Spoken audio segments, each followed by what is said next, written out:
Prašymų teikimas rajono seniūnijoms.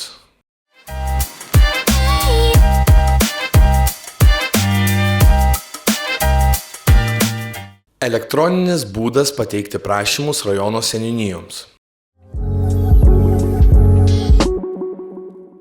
Dauguma seniūnijų turi savo interneto svetainės, kuriuose galima rasti elektroninės prašymo formas.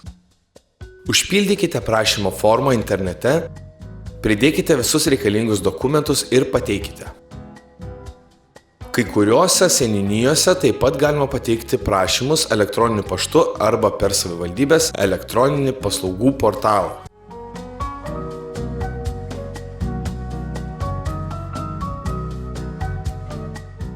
Prašome įsitikinti, kad jūsų prašymas yra aiškus ir glaustas. Pateikite visus reikalingus dokumentus.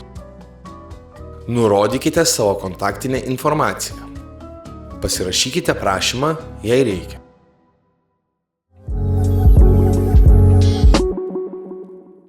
Atkreipkite dėmesį. Konkrečios prašymo formos ir pateikimo tvarkos gali skirtis priklausomai nuo seniūnijos. Rekomenduojama patikrinti tikslę informaciją jūsų seniūnijos interneto svetainėje arba susisiekus su seniūnijos darbuotoju.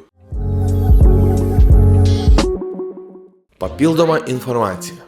Seniūnijos kontaktinę informaciją, darbo laiką ir priėmimo tvarką galite rasti seniūnijos interneto svetainėje arba paskambinę seniūnijos telefonu.